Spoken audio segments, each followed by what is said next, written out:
Hey you bubble butts, and welcome back to another season of 90 Day Fiancé Happily Ever After. This is season 9. Yes, we just got a new season of Happily Ever After. And there for a minute I was sitting there thinking, didn't we just get a season like last year? But then I was like, oh yeah, we do get a new season about every year, so I don't know what I was thinking. And I didn't even know this season was coming out. I didn't see any like trailer for it, no ad, no nothing. So I just got onto Max and saw it pop up and was like, where did this come from? And let me tell you, not only was I surprised that there was a new season, I was surprised by the people that were on the season. One couple being GINO and Jasmine. Oh Lord. Again.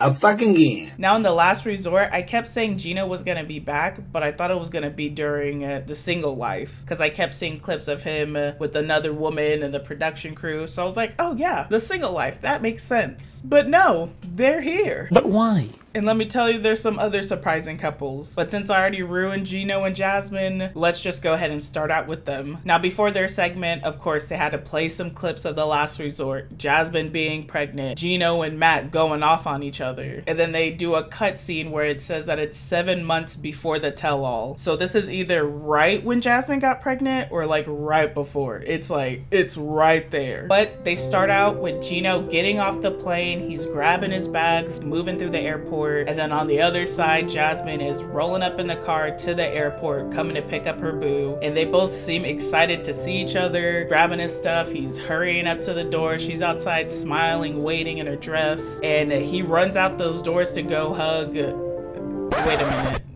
That's not Jasmine. Who the hell is that? And wait a minute.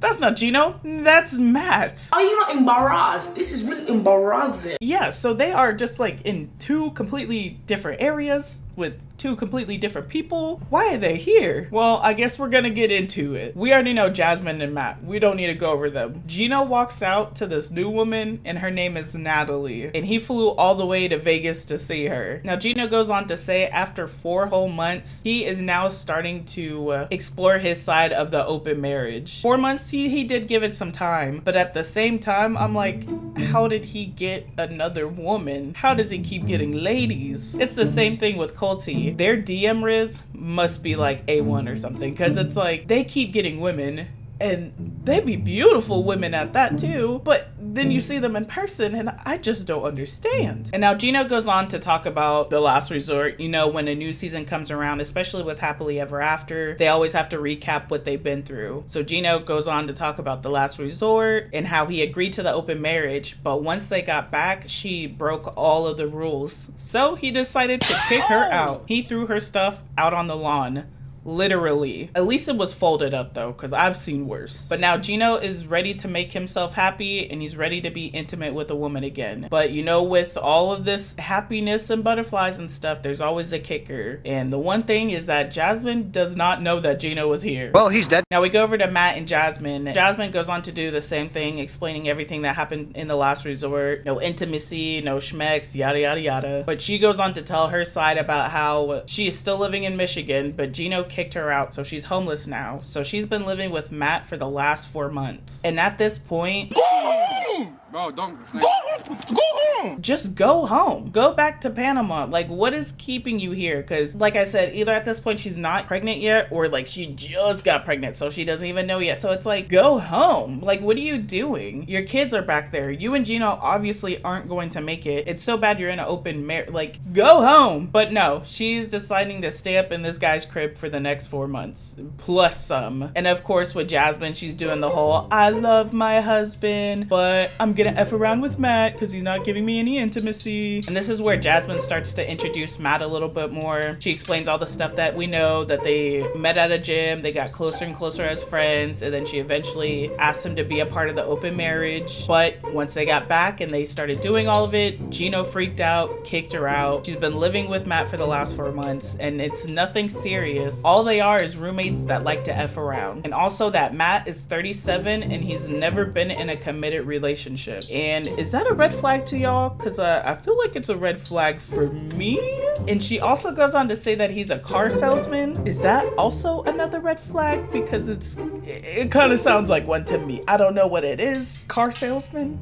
I don't know. Now, like I said, Jasmine picked Matt up from the airport and they're living together. So they go back home together. And when he comes in, her stuff is all over the place. Still in boxes, clothes hanging out of boxes, shoes lined up on the wall. And he's like, when are you gonna put this up somewhere? Like, when are you gonna clean it up? And she goes on to say that, yeah, it's been 4 months, but it's not gonna be like this forever. I'm eventually gonna pack this back up and go home to GINO. But then she goes on to tell Matt that GINO hasn't replied to her in the last 4 months. When you hear yourself say that, does that sound like it makes sense? Does it sound like it makes sense? What are they holding on to? Go home! And now Jasmine goes on to explain a little bit further on why GINO thinks or she did break the rules. Apparently, one of the rules was she could only hang out with Matt for 2 hours, get what she needs to get, and then leave. Well, she would do that, and then she would go to the gym right after, and GINO thought that she was out for 7 hours getting it in. So he wasn't happy about it, and he kicked her out. Now, Matt through this whole thing is like, I thought this was gonna be a pretty sweet deal. I get to talk and bang a really hot chick and I don't have to make any commitments to her. She's already married and her dude was cool with it. Like, this was the perfect package. W's in the shot. Now GINO and Natalie are riding around Las Vegas and I wonder if they're gonna bump into Colty. But GINO goes to explain his relationship with Natalie, saying that they got flirty really quick. He was already asking for them booty shots. But he says that it is kind of weird to do this with someone that's not his wife. But I mean, you also haven't replied to your wife in the last 4 months, so I don't know why you're tripping about that. Now, real quick, can you guys tell me if they have a connection or not? Because there's gonna be a couple instances that I'm gonna play and it's gonna very questionable. Maybe it's too soon, I don't know. I couldn't believe how beautiful she is in person, like her skin and her hair. You are adorable. I am so happy to meet you. All of my exes have been bald. I prefer bald men. You're kidding? Oh my gosh. Yep. Okay. Now, Natalie seems pretty chill. She ends up taking GINO to a literal ice bar. And when I mean literal ice bar, I mean the bar is made out of ice. When they walked in, they were like, here's some fur coats, some hats, some gloves. The seats, everything was made out of ice. And I absolutely hate the cold, but this looked pretty cool. Now we get to know Natalie a little bit more. Apparently she's been divorced twice before and all of her last relationships were just incredibly toxic. And that's why she kind of likes GINO, because he's like real nerdy. And she even says that he's not a manly man. So she just felt safe because he wasn't very macho. Now they go in and start drinking. They start taking shots out of this like ice titty thing. And it's so weird to see them just like taking shots, party mode, but there's nobody else in this bar. So it's like either literally 10 a.m. or that bar just sucks because there was nobody in that bar. When they were taking the boob shot, GINO goes on to say, I hope this tastes better than... What? This better tastes better than... Where did that even come from? And when did you start tasting penile, my friend? Huh? I mean, whatever floats your boat, I'm not gonna judge. Now GINO, he is kind of effing himself in all directions. He's having a great time with her and he's glad there's no arguments and stuff like that, but he has kicked himself in the ass. Not only has he not told Jasmine that he's here, he hasn't told Natalie that him and Jasmine are still together, that they're just in an open marriage. She just knows that he kicked her out and that's it. So she thinks he's a free single man, but no. And he says that he didn't tell her because he doesn't want to scare her away. So it's like, you'd rather scare her away later rather than sooner? Like, wouldn't you rather be upfront and honest? Now they sit down, they have a drink, they start talking, and GINO is just, I don't know if it's because they've already been talking over messages, but it just seemed too quick, a little weird. But he's sitting there, he's hugging her, being like, I'm just having such a great time, and it's so nice having this connection with you. We're having such a great time, and it's so nice not having somebody yelling at me and calling me a piece of shit. Oh. Okay. So it feels so good where I could just like hold you and you're not like bitching at me and telling me what a piece of I am. Oh my God. Okay. And I think maybe GINO has been using him and Jasmine's relationship maybe to bring in the women or something, because she goes on to say that she just felt really bad for him, that he was in such a bad relationship, he was being treated so bad, and that he just went through a lot and she just wants to be there for him. Don't do it. Don't do it. And now I'm gonna show you again a couple more instances where I feel like these people don't have a connection. Like, I almost feel like this is another Big Ed and Liz situation. When I met you in the airport, I was like, wow, she is stunning. She looks so much better in person. So, Natalie. Yes, GINO. Did you want to kiss me? Mmm.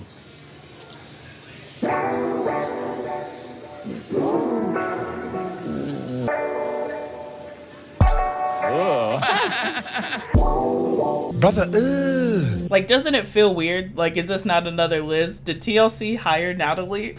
Now we go back to Jasmine and Matt, and they're in the house, and he's like, damn, it's hot as hell up in here. Like, it literally feels like hell. And this girl says that she keeps the house at 86. And while he's gone, she keeps it at 90. You need to leave. But Jasmine does say that she did try to go home. She tells Matt that she went over there to grab a couple of things, and GINO changed the locks. And to me, it looked like Matt seemed a little, like, hurt by that. He was like, why would you even go over there? And she's like, oh, you know, just to grab a couple of things. I think you're lying. But Matt just tries to reassure her, and I think Matt does like her, because he's like, don't worry about that old bitter man. He's never gonna give you anything. I'm here for you. Just don't be sad about GINO. I got you. And then this girl already starts the waterworks. Already. It hasn't even been that long. But she's like, have you ever loved somebody? And just looks into the distance and gets that little camera angle. And he's like, honestly, I don't think so. Or I don't know anyway. He's never been in a committed relationship, so I don't think so. Now I can't tell if Matt cares or not, because Jasmine's sitting there crying, basically being like, I envisioned my life with GINO. I never pictured me still being in Michigan and not with him. Like, I love him. I just want him to answer me. And dude just like shrugs his shoulders. He's like, oh, okay. One moment he's caring, and then like the next he's just not giving a fuck. I don't know if he has stopped loving me already. I don't know what the is going on. And I feel like this open marriage just ruined everything.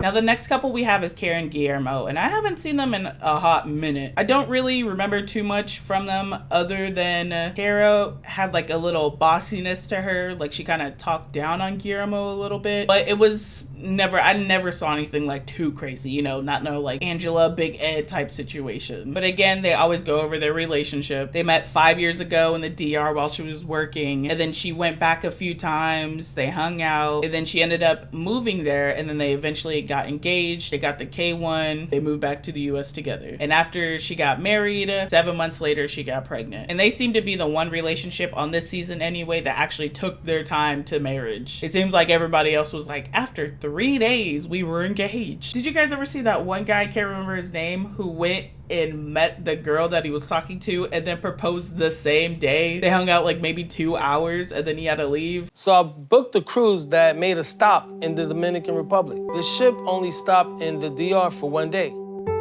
Annie and I only spent 8 hours together, but it was the best 8 hours in my life.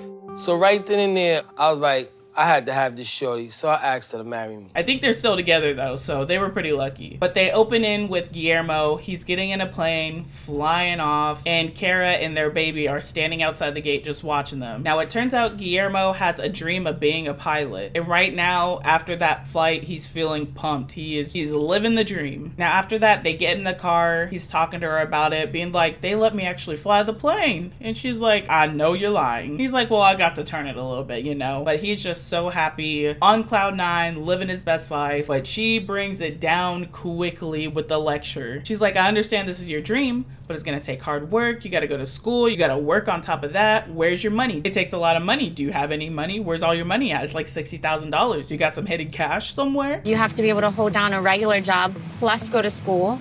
And then of course there's the money aspect too, because I mean, Unless you have like 60K just sitting around that I don't know about. So she is immediately just spitting out all the like, yes, realities, but it's like, damn, you couldn't let the dude fly for like, give it another hour? Dang. But she goes on to explain the reason why she's so in the reality. She goes on to say that she's the breadwinner. She works in real estate. He works at a restaurant, and he quit the job that gave his family health care. So she's having to pick up pretty much everything. And she goes on to say that the pilot job, the pilot dream is just, it's not his thing right now. He can't do that. So she immediately just shuts it down. She's like, no, we're not going that route. But she does go on to explain that he's had a couple of dreams before this and that he's just never followed through with it. So she's probably just not wanting to waste any money anywhere else. She goes on to say that he tried to start a lawn care business and she ended up helping him get the truck, printed out cars for him, bought him the license, did all the things to start the business. But then when it was his turn to, you know, go run the business, go cut the lawns, he never followed through. He never reached out to anybody. He just didn't get that ball rolling. She started it and he completely just stopped it. But even though she is being realistic, she is kind of cutting him down a little bit. The way she's saying things towards him, saying things at him, like it was like what I was saying. She had like a very bossy tone. She just felt very controlling, and she seems to be a lot more choppier now than she was then. But she does go on to explain that they have been very agitated and tense, and they have just been going at it for the last few months. And he goes on to say that her tone is just setting him off, which I can see because she got a tone on her. So the difference between you starting your endeavors and me starting mine is that I actually try. Daddy, chill. Now they get home and they set their baby down for bed, and the one thing that they say that they like to do is that they do not fight around their kid. Sometimes it's hard not to, so it's happened a couple of times, but they just try to keep it very civil, very comfy, calm around their baby. But after they lay him down, get the house cleaned up, they're both tired, they head off to bed, and they're like, yeah, let's just go to sleep. And this is where we learn they are sleeping in separate bedrooms. She walks into one room, he walks into another. And having separate bedrooms is not a problem. A lot of people do it. I personally, I kind of like that idea too, having separate beds, but of course you guys can come together, sleep in the same bed, things like that. But they're not doing it because they want to. They've just been fighting so much that they aren't comfortable sleeping with each other anymore. But of course they both want to get back to a point to where they are loving and comforting and sleeping together. But they said they stopped sleeping together altogether after one time they had a really big fight. He didn't speak to her for 3 days straight, and then they just never went back after that. And she goes on to say that she feels like he hasn't stepped up as a husband because she's having to take care of everything. So she just feels very unloved, and that they have tried to resolve their issues. They even went to a therapy session, but they only gone to one therapy session because after that, some things were said to each other during the session and it lit her up. She left and just never went back. So that was all that they got. Now the next surprise couple we have is Darcy and Georgie. I did not expect to see them at all. I guess I should have expected it, putting them in the last resort, kind of being like, hey. But yeah, when I saw them, I was like, oh, okay, so we're here again. And like I said, they always like to do a recap, but there's just so much Stacy and Darcy lore. Like they got their own show going on, so they just get right into their segment. And I mean, they get right into it. They're literally inside of a haunted house. There's clowns running around, and Darcy is so goddamn dramatic. I could not. She's literally screaming, squealing her head off. She's literally fainting, falling all over the ground. She is so scared. Stop it. Get some help. But they're out at this carnival because tomorrow is Darcy's 50th birthday. And since Darcy is a twin, they're gonna have their twin bash. So Georgie wanted to have a little date, just one-on-one them. So he planned a whole thing. Now, while Darcy is turning 50 tomorrow, Georgie is 37. So they have an age gap between them. And like I said, some of these couples begin and engage so fast. They are one of them. Georgie came down to the US 9 years ago to meet Darcy. And after 4 months, he proposed to her. But they did not get married after that. They didn't do the whole K190 day. For the last years, they have been on and off, just getting back together, breaking up. But now finally they are married, and they've been married now for about a year. But one of their biggest rides that they're about to experience now is that she has never met his parents. He's from Bulgaria and he hasn't been back home since he's been to the US. And she, again, has not met his parents. She hasn't met any of his family or friends. So they're about to take a trip down to Bulgaria. Now Georgie takes her to a second part of the date. He has something set up in a park. some roses, drank, all that good stuff. But he pops the bottles, he pours them some champagne, and he toasts to her birthday. And he obviously has a problem with her age because he's like, happy birthday. It's my birthday. Happy birthday. Thank you. For my beautiful wife, for your... Say it. Say what? Say the word you want to say. I'm not saying that I want to say it. I'm just saying that I can't. Sure you can. Say it. Say it right now. Birthday. I don't want to say it. Are you like scared to say my age? No, but... It's okay. 50. Damn. 50. 50. 50. You halfway there? Huh? Yeah. From the hundreds?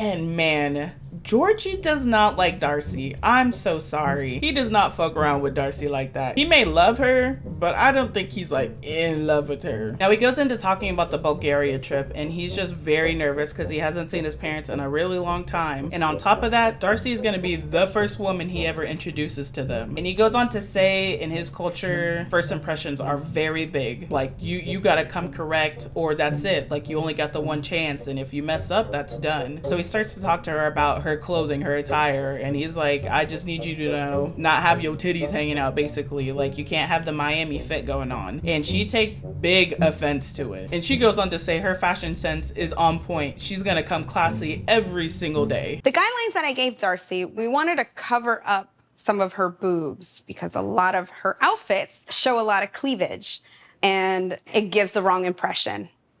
This one I really feel snatch. What do you think? It's cute, but not the look that I was going for tonight.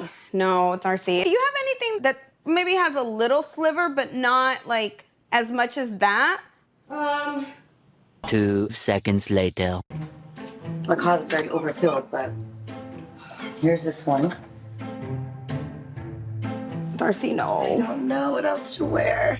But as she's taking offense to it, he's like, I'm just trying to help you. I want you to, you know, put your boobages up, you know, just dress down a little bit. And she's like, nobody's gonna take my shine. Nobody's gonna unfashion me, dim down my sparkle. I paid for this body. So nuh-uh, you're not gonna tell me how to dress. Can't take that away from me. I mean, I worked hard for all this. You know, it cost a lot of money, honey.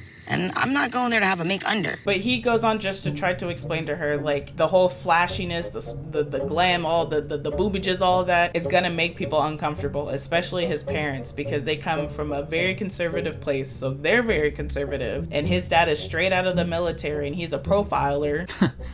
I hardly know her. And with Georgie trying to get her to change up her fashion a little bit, Darcy is now starting to wonder, what do his parents really know about me? And she goes on to say that this whole time, literally this whole time, the 9 years, she's been feeling like Georgie has been hiding something, but she still married him, so that doesn't make any sense to me. And she says her gut never lies to her. So her gut is telling her that he's lying and hiding something, and you still went and married, dude? Stupid. Now we move on to Andre and Elizabeth, and I absolutely hate this whole family. Only their dad is cool. The rest of them could go. They could kick rocks. The rest of them suck. And you're gonna find out quickly why. Now, these two met 7 years ago. They met on a dating site. They got engaged really quickly like the rest of them. They went through the whole K1, got married, and now they live in Florida. Now, the biggest issue throughout their seasons was him and her family did not mesh well at all. He literally got into physical fights with her family. He just has a mouthpiece on him.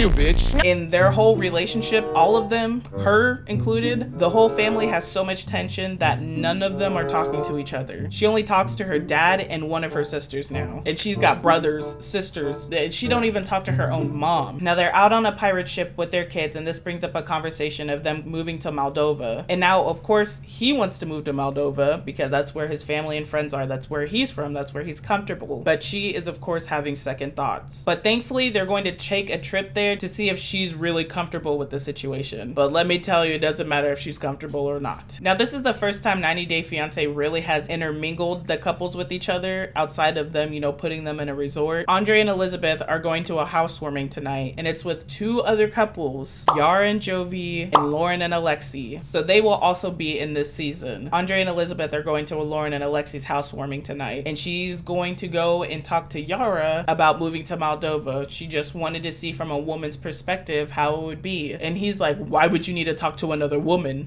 I really like Yara. Really? Yeah, she's from Ukraine, and that's just next door. So hopefully she can give me some advice on Moldova. She's, you know. Advice on the way. Let's not listen to her husband. Let's listen to Yara. She's a woman. Oh my gosh, man, she's a woman.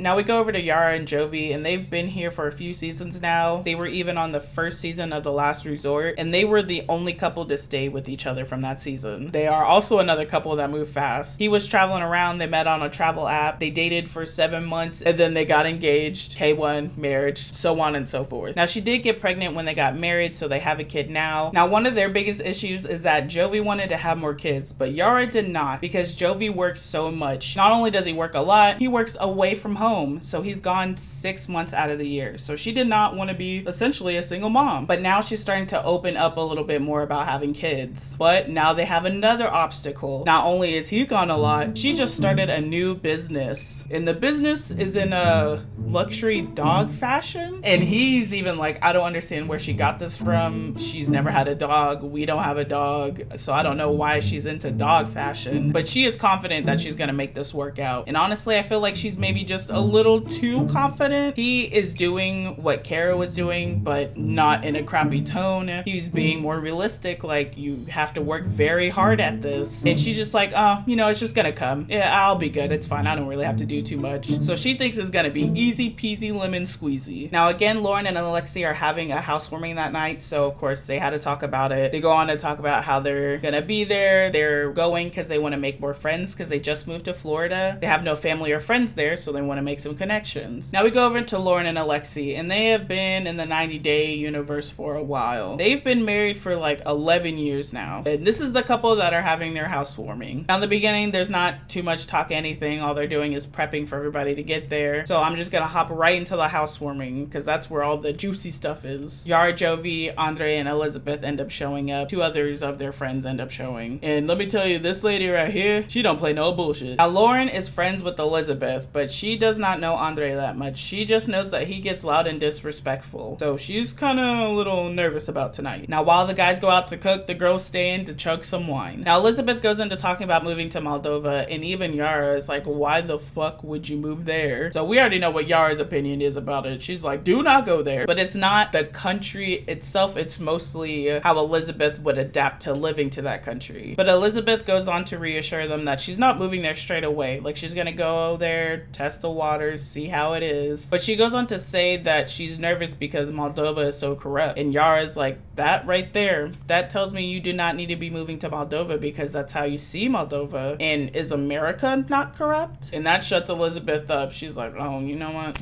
You're right about that. But she says that she feels bad about taking him from his home and asks Lauren, do you not feel bad? And Yara steps in again and speaks some facts. And she's like, listen, you should even feel bad. She basically says they came here on their own volition. You don't owe him anything. And even Lauren agrees. She's like, fuck that guilt trip stuff. He came here. This is what he wanted to do. And she sees it as Andre just trying to take control of the whole situation, the whole family. And he's not even thinking about his family, his wife, his kids, nobody. He's just thinking of himself. Now we go outside and the guys are grilling and they're complimenting Alexi's grill, and he's like, thanks, this is from my in-laws, even though we don't talk to them anymore. So Andre is resonating with that. He goes on to talk to them about how Libby isn't talking to her family either. Oh, by the way, Libby is Elizabeth. I might go back and forth say both of their names, but Elizabeth, Libby, same person. And this moves Andre into the conversation of him moving his family to Moldova. And Jovi is like, I don't think your wife is gonna be down for that. And Andre straight up is like, I don't give a fuck, Keisha. I'm gonna make her move whether she wants to or not. And Jovi clocks that. He's like, how the hell are you gonna do that? You can't just force somebody to do something. And Andre goes on to say, this piece of shit, I hate this man, I swear to God. He's like, I'm gonna sell her on it. I'm gonna give her an ultimatum. She's either gonna come with me or she's gonna leave. We're done. I don't give a fuck about this marriage. If you don't care that much, go home! Bro, don't. Go home! He says she better come with me or she gonna get left behind. And both Alexi and Jovi are shocked. They're like, what the fuck is wrong with this guy? But we go back to the girls and they're talking about what Elizabeth would do if she moved to Moldova. And she goes on to say that she's just gonna be a stay-at-home mom like she's just doing now. And they fear that she's just gonna be overworked. And she's like, no, don't worry. He cooks and cleans sometimes. But Lauren, she's like, I know you lying, girl, because I'm going through the same thing. We be overworked as as hell. Just because you're at home doesn't mean that you don't need a break. F it, we're gonna have a girls' night tomorrow and we're gonna let the dudes take care of the kids. So they're already planning to go out with each other. Now the girls come outside, they gather around for dinner, and Andre asks what the girls were talking about inside. And of course, they tell him that they were talking about the move to Moldova. And Lauren wants to understand why would they even move there. Andre goes on to say that he has more opportunities there and it would be cheaper and they would have some type of support system having his family and friends, which it all sounds good, but I just hate him. And Lauren says that she respects all those decisions and stuff, but could they really see their children living there? And Yara goes on to say that Moldova is nice, but it's not for Elizabeth, that she's just not the type of American that's going to be able to adjust there, that she's a very privileged and spoiled American. There's no AC out there. She gonna need AC, even down to small stuff like there's no ice in your cup at the restaurant, and she could see her tweaking over that. So dragging her to a country like that just seems unfair. And they're all telling him that his decision does seem unfair. It seems very like just for him, nobody else, like he's not thinking about anybody else. And he goes on to say, none of y'all know me. I moved here to marry her. I didn't move here to be in America. That was just what was happening at the time. But now I have the opportunity to work online, so I can go wherever the hell I want to. And when he said he works online, it started making me think, they have a YouTube channel, a family YouTube channel. That's weird. And now Andre is mad. He's up here now. He's getting agitated. So anytime somebody tries to talk to him, he's just cutting them off. Lauren goes to try to say something and he immediately cuts her off. She gets in 3 words. She's like, what,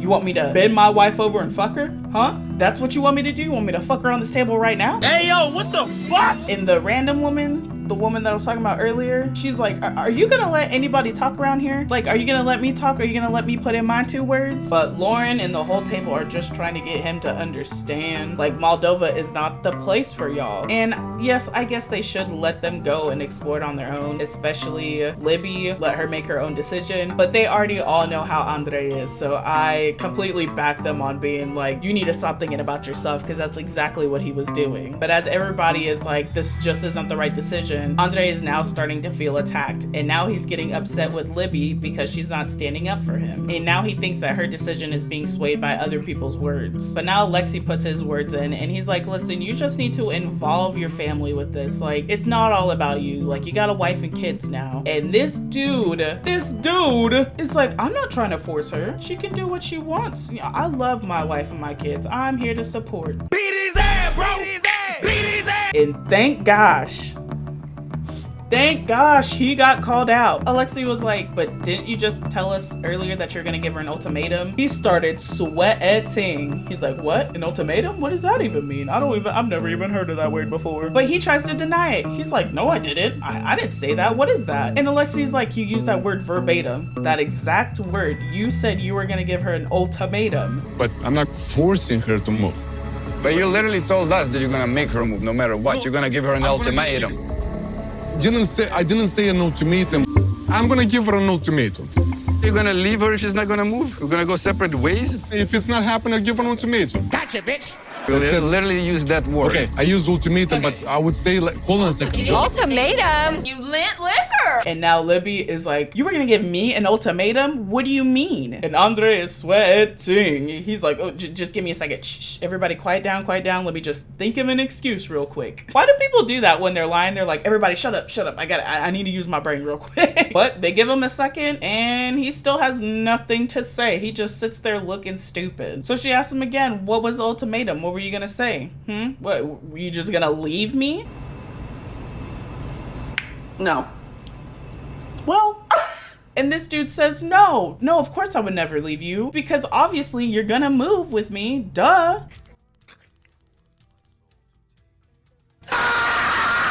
I hate this man. I truly hate this man. I hate this boy. I truly hate this boy. But Libby, she's like, well, we have to stop this discussion. We'll talk later about this. And Andre keeps trying to push it. He's like, no, we're gonna talk about it now. And thankfully, Libby stands on it. She's like, no, this is a lovely party. This is our friends. We're not gonna talk here. We will talk later. And now Lauren goes to try to put in her words, which I wish they would have just stopped the conversation, moved on to something else. Because Andre just kept cutting off people. couple. Lauren is like, me and Libby have been friends for a long time. Oh, so you guys have been friends, huh? You guys been friends for a long time, huh? And Rando is like, okay, you need to shut your damn trap. And this breaks out into a fight. It just causes an argument between Rando and Andre. And she is going off on him. And Lauren tries to explain the mama side of things. Basically being like, if the mom isn't happy, the kids aren't going to be happy. And she is just trying to get into Andre's brain that he needs to think about his family. But the whole time he's like, yip, yap, yip, yap, yip, yap. And again, Rando goes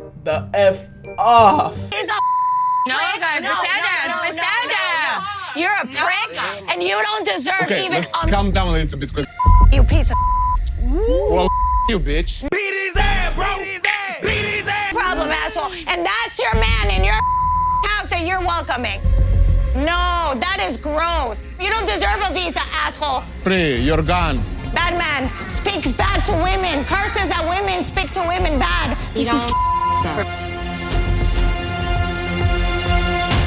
And the episode ends there with her cussing up a storm, and hopefully those babies were not in that room because she was going the hell off. Now in next week's episode, we do have 2 more couples. Shoot, we might even get another new couple on the 3rd episode. You never know with these seasons. But with next episode, we have Brandon and Julia coming around. I guess I should have expected to see them. It's not a surprise, but I low-key was like, oh, okay. So in next episode, we get Brandon and Julia and a lot of horned up people. We really need this honeymoon. Take a shower. Oh, you're turning me on.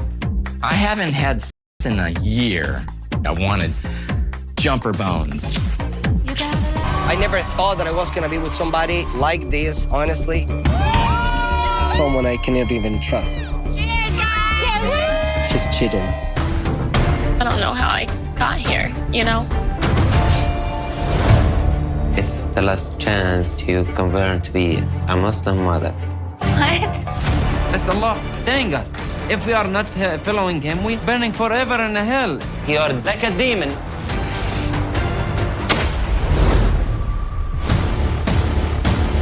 Your biological clock is ticking. Betty, shut up. Betty trying to be control me.